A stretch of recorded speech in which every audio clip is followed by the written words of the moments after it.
কারো উপর নির্ভরশীল হওয়াটা খুবই যন্ত্রণাদায়ক। তার উপর স্ত্রীর কাজকর্মে আমার সন্দেহ আরো বেড়ে যাচ্ছিল। আমি খুব করুণ চোখে আমার অকেজো পায়ের দিকে তাকিয়ে আছি, যে পা দিয়ে আমি চলাফেরাও করতে পারি না। অনেক কষ্টে হুইল চেয়ারকে বিছানার কাছে এনে পাগুলোকে হাত দিয়ে ধরে বিছানার নিচে নামিয়ে কোনো রকমে হুইল চেয়ারে বসলাম। এইসব করতে করতেই আমি ঘেমে গেছি। রাতের অন্ধকারে সামনের ঘর থেকে আমার স্ত্রী কারো সাথে কথার আওয়াজ শুনে আমার হুঁশ উড়ে গেল। সে প্রতিদিন আমাকে ঔষধ খাইয়ে ঘর থেকে বেরিয়ে সামনের ঘরে গিয়ে দরজা বন্ধ করে দিত। রাতের নিস্তব্ধতায় স্ত্রীর অদ্ভুত অদ্ভুত আওয়াজ শুনতে পেতাম, যা শুনে আমার হৃদয় ফেটে যেত। সারা রাত শান্তিতে ঘুমাতে পারতাম না। সকালে দরজা খুলে আমার স্ত্রী যখন ঘর থেকে বের হতো, তখন তার মুখে হালকা একটা হাসি লেগেই থাকতো। ওর এই হাসি মুখ আমাকে আরো অস্থির করে তুলত। তার ভেজা চুল আমাকে পাগল করে দিত। আমি তাকে জিজ্ঞেস করতাম, কেন তুমি আমার সাথে না ঘুমিয়ে রাতে অন্য ঘরে চলে যাও? সে আমার এই কথার কোনো উত্তর না দিয়ে অদ্ভুত একটা হাসি নিয়ে আমার অকেজো পায়ের দিকে তাকিয়ে থাকতো, যেন সে বলতে চাইছে একজন প্রতিবন্ধী পুরুষ আমাকে কি দিতে পারে।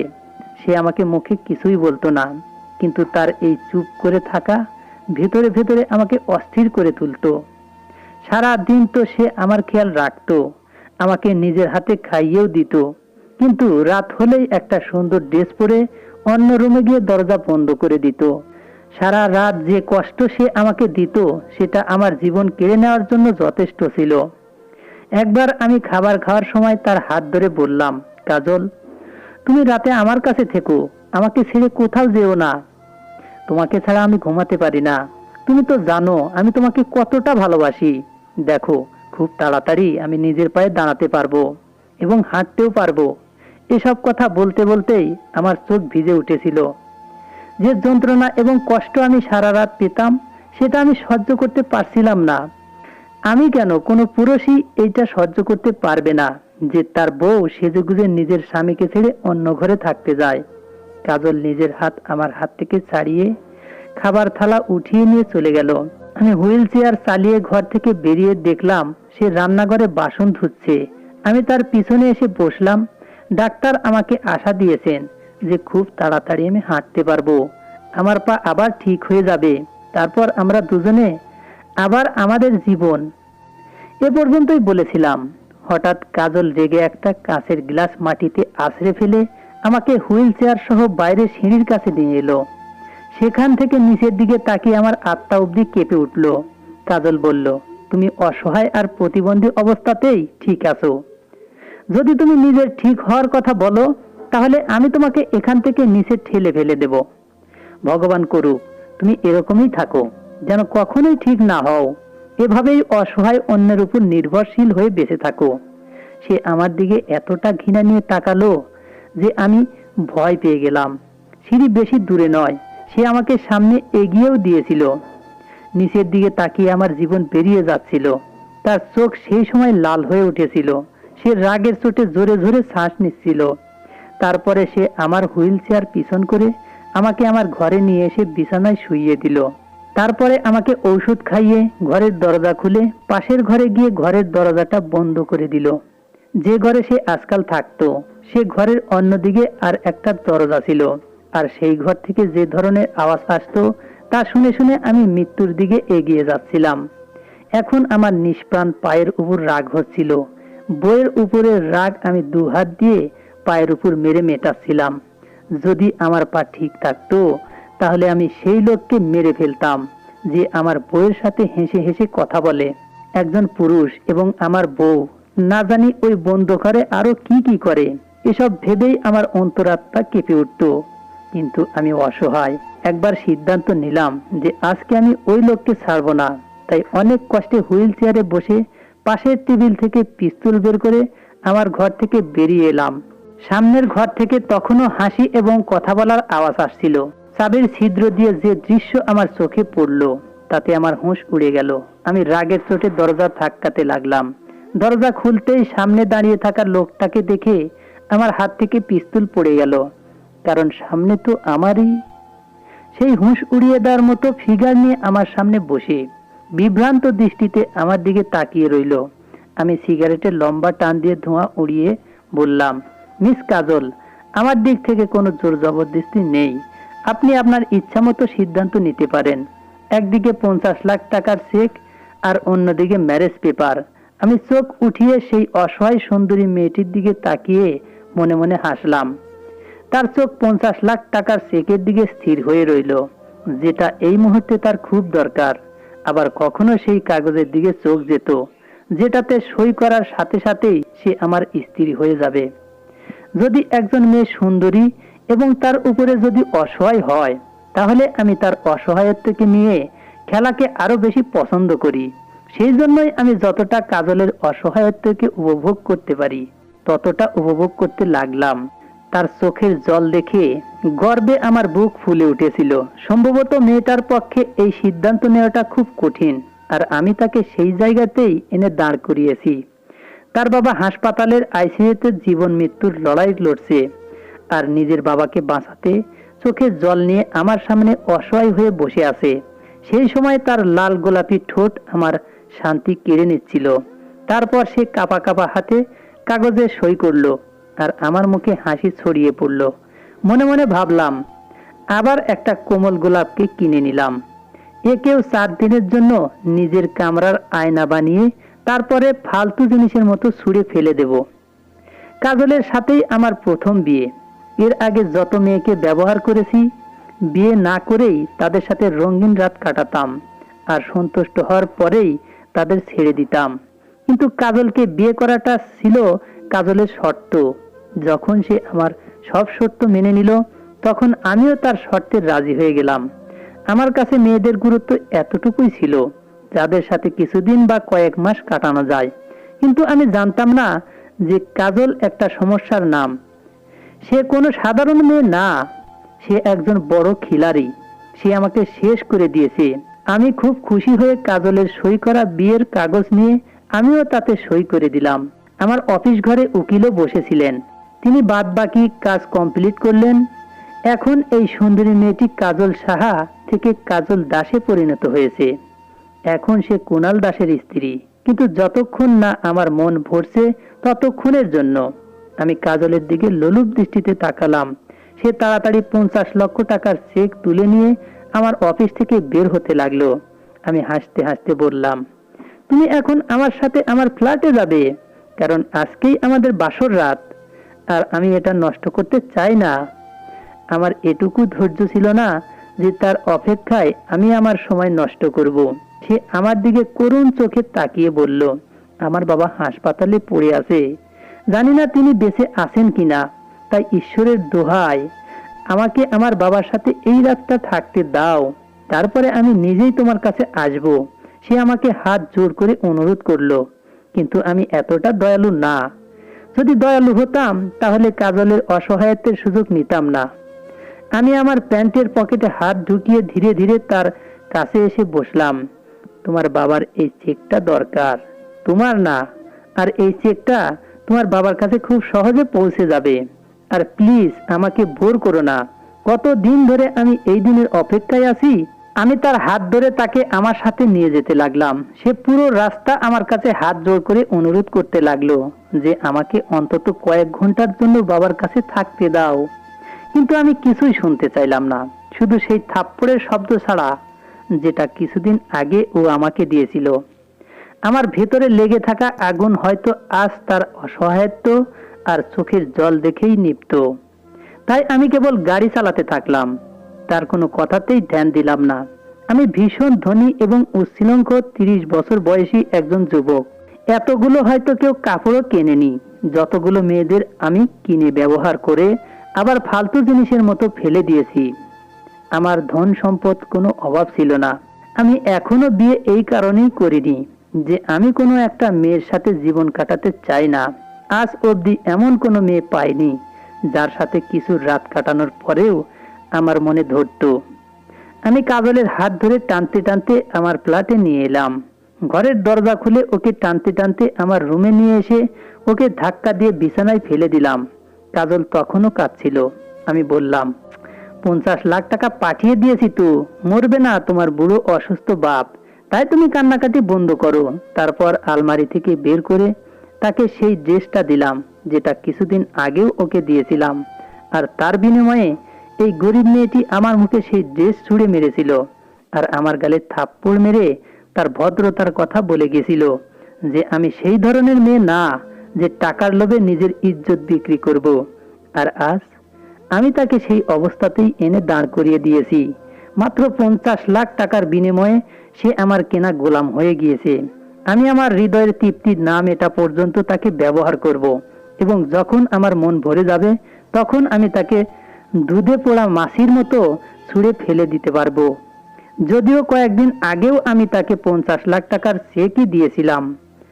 এর কারণ ছিল তার অসাধারণ শরীর আর সৌন্দর্য, যা আমাকে হতভম্ব করে দিয়েছিল। আমি আগেও তার শরীরের দাম এটাই রেখেছিলাম, কিন্তু সে আমাকে চড় মেরে চলে গিয়েছিল। আমি চাইলে সেই রাতেই তাকে অপহরণ করে আমার মনের আগুন শান্ত করতে পারতাম, কিন্তু না। আমি তার অসহায়ত্বকে দেখতে চেয়েছিলাম। আমি চেয়েছিলাম সে যেন নিজে কাঁদতে কাঁদতে আমার কাছে সাহায্যের জন্য আসে, আমার সামনে এসে হাত জোড় করে কাকুতি মিনতি করে, তবে গিয়ে আমার মন শান্তি পাবে। আর আজকে সেটাই হয়েছে। সে আমার সামনে সেই ড্রেসে দাঁড়িয়ে, যে ড্রেসে আমি তার শরীরের সৌন্দর্য দেখতে চেয়েছিলাম। সে নিজেকে আড়াল করার চেষ্টা করছিল, আর তার এই প্রচেষ্টা দেখে আমার ঠোঁটে হাসি ফুটে উঠল। আমি বললাম, এখন কোনো লাভ হবে না নিজেকে আমার থেকে লুকিয়ে। এখন তুমি আমার বউ, আমি তোমার সাথে আমার যা কিছু ইচ্ছা সব করতে পারি। আমার কথা শুনে সে কেঁপে উঠে বলল, আমি তোমার মতো ধনী আর নোংরা মানসিকতার ছেলেদের ঘৃণা করি। তুমি শুধু আমার শরীর পাবে, কিন্তু আমার মনে তোমার জন্য শুধু ঘৃণাই আর ঘৃণা। আমি শুধু আমার বাবার জীবন বাঁচানোর জন্য তোমার কাছে নিজেকে বিক্রি করছি। অন্যভাবে বললে, আমি আমার বাবার জন্য নিজের জীবনকে বলি দিয়েছি। আমার প্রতি তার এত ঘৃণা দেখে আমার শরীরে আগুন জ্বলে উঠল।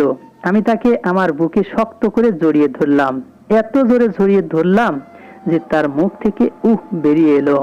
আমি বললাম, তুমি আমাকে যতই ঘৃণা করো না কেন, তাতে আমার কিছু যায় আসে না।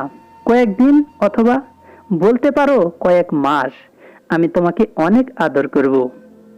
আমার 50 লাখ টাকা আদায় হয়ে গেলে তোমাকে ছেড়ে দেব। এই বলে আমি তার শরীরে চুমু খেলাম। তারপর আমি সেই সবই পেলাম যা আমি মনে প্রাণে চাইতাম। কাজল আমার বাবার অফিসে চাকরি করত, যার বেতনও ছিল খুবই কম। একবার কোনো একটা কাজে বাবার অফিসে গিয়েছিলাম। সেই সময় কাজল কালো রঙের কুর্তার সাথে গোলাপি রঙের স্কার্ফ পরে কম্পিউটারের স্ক্রিনের দিকে তাকিয়ে কিছু একটা করছিল।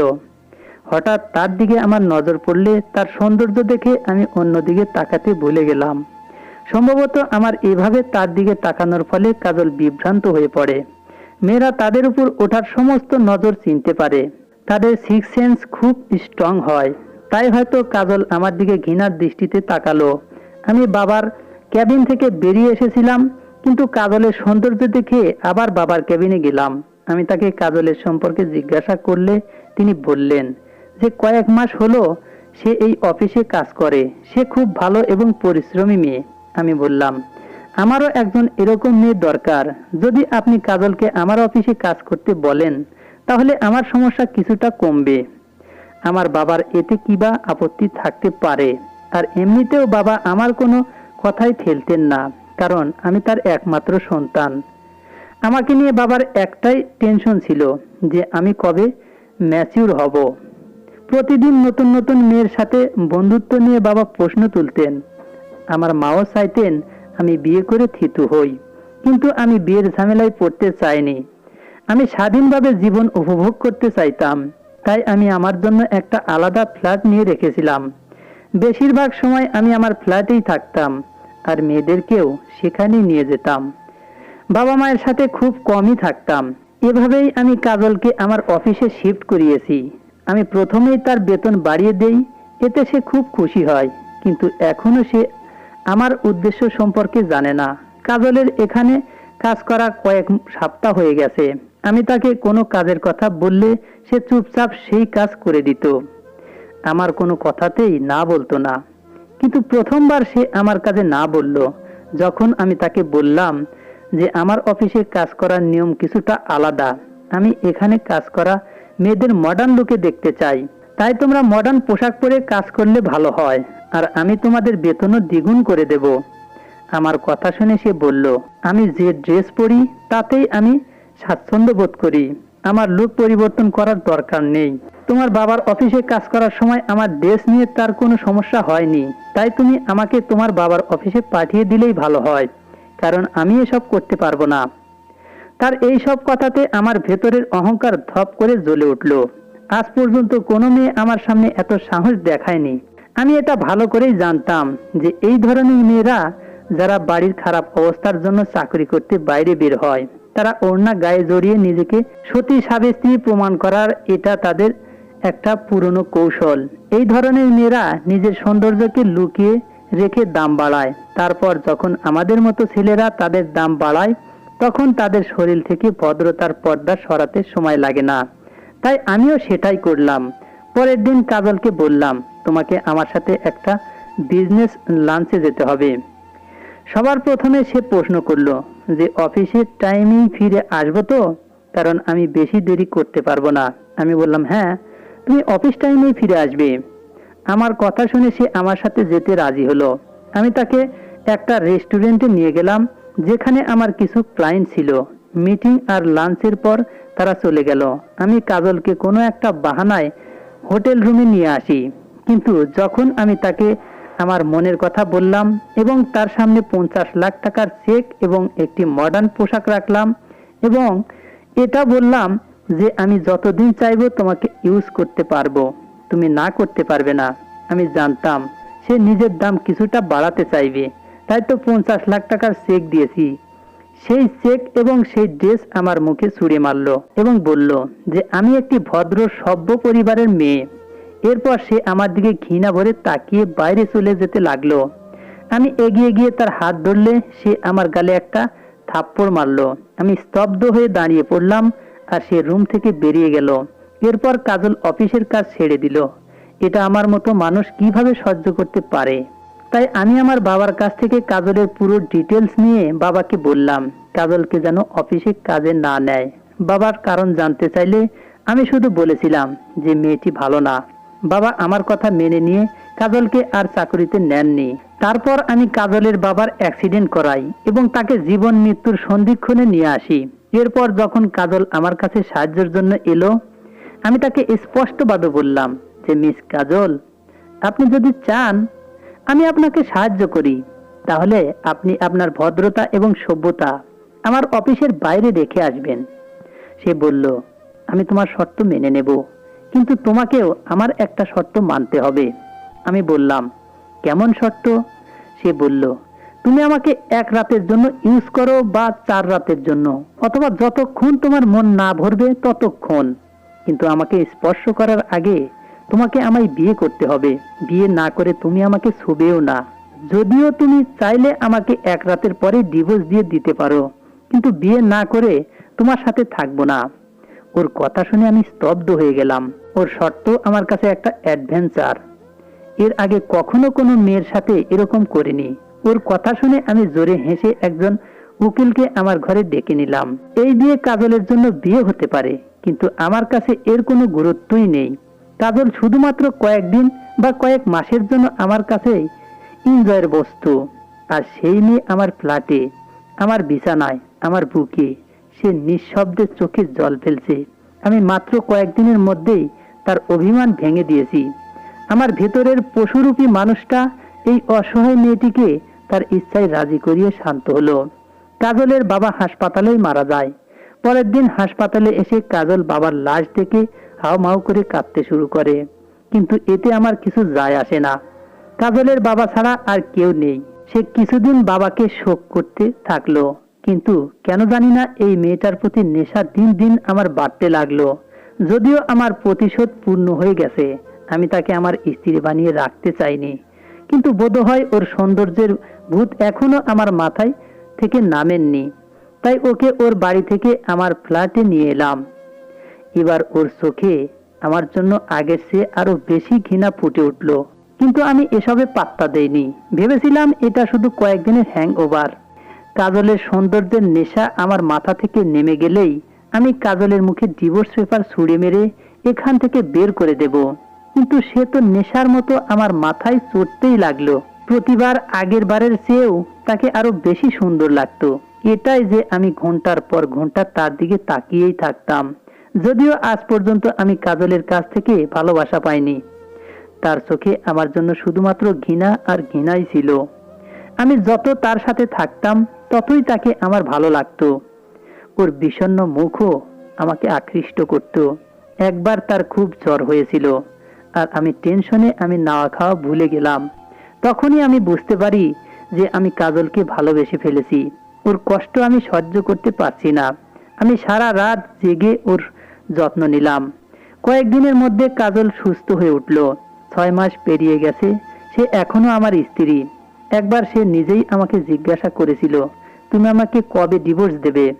আমি তাকে আগেই বলেছিলাম যে আমি তার সাথে কয়েকদিন বা কয়েক মাস থাকবো, কিন্তু এখন আমার মন পরিবর্তন হয়ে গেছে। এখন আমি চাই সে আমার সাথে চিরকাল থাকুক। আমি তাকে এই কথাটি জানালে সে আমার দিকে ঘৃণার দৃষ্টিতে তাকিয়ে বলল, আমি তোমার সাথে সারা জীবন থাকতে চাই না। যেভাবেই হোক আমি ডিভোর্স চাই। তুমি নিজেই বলেছিলে আমাকে ছেড়ে দেবে। আমি মুচকি হেসে বললাম, আমার পক্ষে এটা সম্ভব না। আমি জানি না কিভাবে কখন থেকে তোমাকে ভালোবাসতে শুরু করেছি, তাই এখন তোমাকে ছাড়তে পারবো না। এখন তোমাকে ছাড়া আমি বেঁচে থাকার কথা ভাবতেও পারি না। প্লিজ কাজল, যা হয়েছে তা ভুলে যাও। তুমিও আমার ভালোবাসা গ্রহণ করে নাও। কিন্তু সে আমার সাথে ঝগড়াঝাটি করতে শুরু করলো আর বলল, আমাকে ডিভোর্স দিয়ে দাও। ওর অবস্থা পাগলের মতো হয়ে গেল।